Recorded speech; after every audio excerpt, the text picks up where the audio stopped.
Every once in a while, someone comes along who doesn't just write knitting books, but who quietly reshapes how the entire craft works. For decades, knitters were taught to follow instructions exactly, to trust patterns more than their own understanding. And if something didn't work out, we were taught to assume that we were the problem. Barbara Walker changed that. She didn't tell knitters what to make. She taught them how to think for themselves and how knitting actually works by providing them with the tools they needed. And here's the surprising part. You might be using her ideas all the time without even knowing her name. Hi, I'm Annika and welcome back to my Knitting Icons series, where I share the stories of designers and makers who have shaped the knitting world in a significant way and who made it to what it is today. So in this video, we are diving deep into who was Barbara Walker, the knowledge gap, her revolutionary approach, the tools she gave knitters, her broader work, and her lasting legacy. This is the story of Barbara Walker, why her work mattered then and why it is still essential today. Barbara Walker was born in 1930 in Philadelphia in the US. She didn't set out to revolutionize knitting. In fact, when she first learned it, she didn't even like it very much. It wasn't until later, as an adult, that knitting truly clicked for her. And when it did, she approached it the way she approached everything in her life, as something to be studied. Barbara Walker had been trained as a journalist and she was a researcher by nature.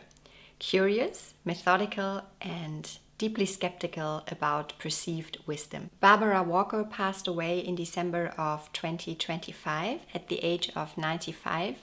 And what struck me the most is when I realized how deeply her work is still woven into knitting today. Because the tools that she gave knitters back then don't age and they still remain just as relevant today as they were back then. She once described giving herself courses when she wanted to learn something new, reading every book she could find and taking intensive notes. And when she turned that mindset toward knitting, she noticed something important. In the mid-20th century, the knitting knowledge in the US was fragmented. Techniques were either passed down informally or they were locked into complicated, confusing instructions.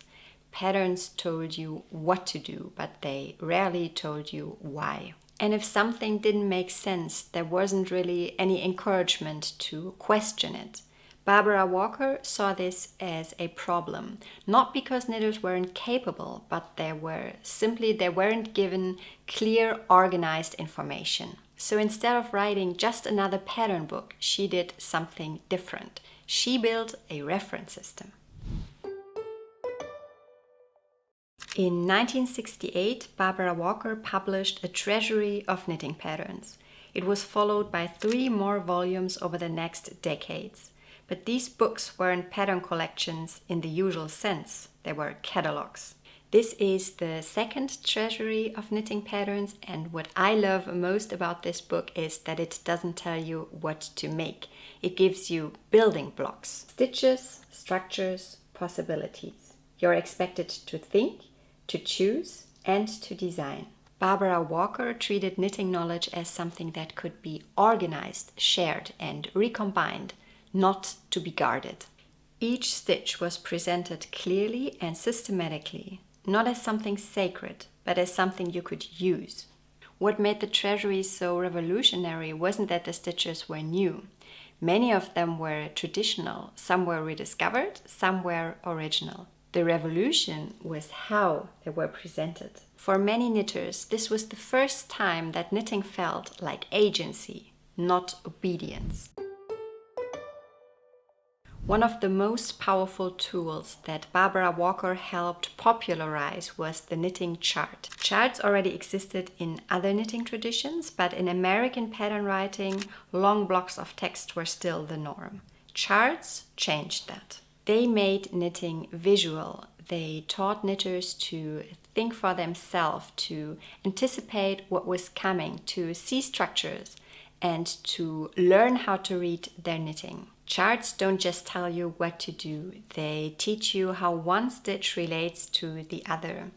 And that shift from simply memorizing pattern instructions to understanding structure is at the heart of Barbara Walker's philosophy. In 1976, Barbara Walker published Mosaic Knitting. Up until that point, color work was seen as something complicated and intimidating, and the technique of mosaic knitting changed that. One color at a time, slip stitches, and bold geometric patterns. The result looked complex, but the technique was very accessible. And for many knitters, this was an invitation to experiment with color work, to see success and to gain confidence. Once again, Barbara Walker wasn't saying, do it this way. She was saying, you can do this. In 1972, Barbara Walker published Knitting from the Top. The standard convention at that time was to mostly knit garments flat in pieces and then seam them together later on. And knitting in the round and especially from the top down offered a completely different approach. You could try the garment on as you went and adjust the fit in real time.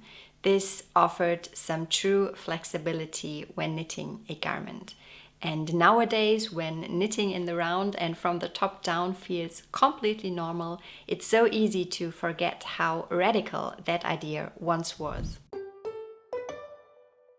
Barbara Walker is often associated with techniques like the SSK decrease, short for slip, slip, knit. What matters here isn't claiming invention. Knitting evolves through many hands, cultures, and traditions. What Barbara Walker did was name, document, and share knitting techniques so that the then standardized language could travel from book to book, from knitter to knitter, and from generation to generation. And that clarity made learning that much easier. And this didn't happen in isolation. Barbara Walker was a close friend of Elizabeth Zimmermann, another knitting icon from that time. And those two women shared ideas, they communicated, and they supported each other. Elizabeth Zimmermann helped knitters to trust themselves, and Barbara Walker gave them the tools to do it. What surprises many people is that Barbara Walker's work didn't just stop with knitting. She wrote extensively about topics like religion, feminism, mythology, and symbolism. Her most famous book outside knitting is the Women's Encyclopedia of Myths and Secrets, and this became a foundational feminist text. Whether or not you agree with every conclusion she drew, her approach remained the same. Question authority, see what's missing, and organize knowledge in a way so that others can use it. This mindset, skeptical, curious, and independent, runs through all her work.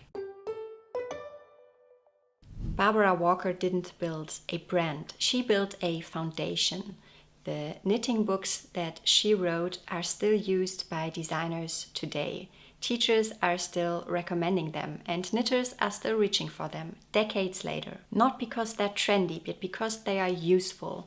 And her legacy lives in every knitter who says, I understand this now, I can change that, and I don't need permission. Barbara Walker wasn't just a knitting author. She was an architect of understanding, a quiet revolutionary who trusted knitters enough to give them real tools. And every time we open a stitch dictionary, read a chart, or modify a pattern to suit ourselves better, we are honoring her legacy. If you enjoyed this video and would like to see more stories of women who shaped the knitting world in a significant way, I recommend that you watch the video about Barbara Walker's close friend Elizabeth Zimmerman next.